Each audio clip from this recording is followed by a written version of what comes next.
Hello guys, so good morning.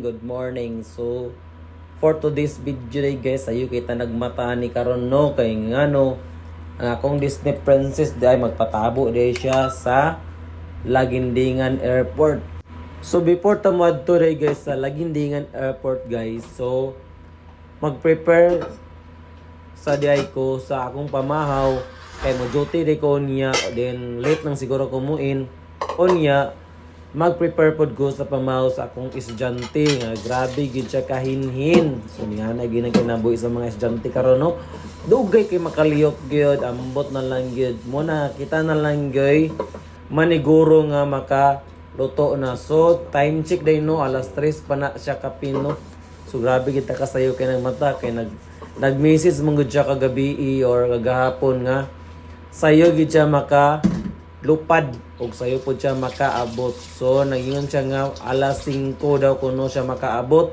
So mo nang sayo gid kay ko nagmata. So inuon gid sayo gid ko gamata no kay mo gini akong the day in my life and the single day og single ka.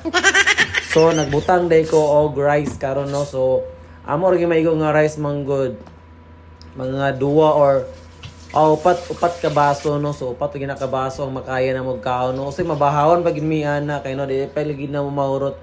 Kay nga no usay man gud nga nailami ang sudan og dili pod lami. Mas lami ka. So muna og lami ang sudan so dagan gyud makaon nga rice. Pero magtipid kita sa rice no kay nga no ambot lang ano. Gisala dito nako ang sabaw niyo ay sabaw. Ang katon kinilisan no kay nga no ang ako pong nadunggan daw kuno katong kinilis na rice nga tubig is makabaga kuno to sa buhok. Ako no sang gitisting kay ngano akong buhok mo ko nanipis na. Ako no sa ding testing ngano. So karon ang isda kay frozen mamang kayo. So dili pa na ko na siya maluto diretso no. Kay ngano frozen mamang gud siya di makaya. So akong gibuhat na lang naligo na lang ko in 1 minute. So kita na man ko 1 minute ko naligo ko. Grabe ka tugnaw. So karon kay humok naman ang atong isda naghihumulan. So ako to yung nagibutangan sa Tasty Boy. So mo ginatong hilig dia karon no para mas lasa ang isda nga i-fried night Tasty Boy.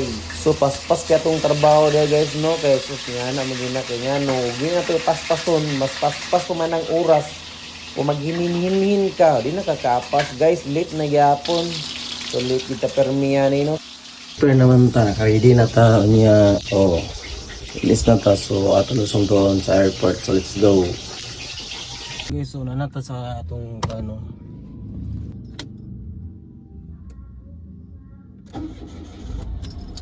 So, tabo na to si Mrs. sa airport kay karon na to tadod niya. So, let's go. So good morning guys. So pasulod na ta sa kuan karon no sa maong Lagindingan. So dol na gid. So time check alas 5. So alas 5 na ta nakaabot dani no. So wala pa siya nag-text kung abot na siya. So let's go. So nakaabot ta sa kuan no sa airport. So dani ra ta nagtambay nang ulat kay bawal na mag-parking dito mag-waiting dito sa ano. Kita mag-wait dito kay bawal. So hello guys, so naatay din sa kuno at bang sa sa airport. Wala ta gisulod dito dapit kay pan manggod bawal mag-standby dito na naka-park ka bawal. So dinira ko sa gawa sa atbang. So naabot na ang plane ay din ko madto dito dool na. So naragdad din no. So naabot ko din mga alas 5 gid siya karon quarter to 7 na siya. So medyo na-delay siguro yung lupad na delay siguro. So ulat-ulat sa tadad din ni. Okay. So karon guys kay nakaabot naman siya. So nagulat na lang sa siyang luggage niya. So ato na siyang aton.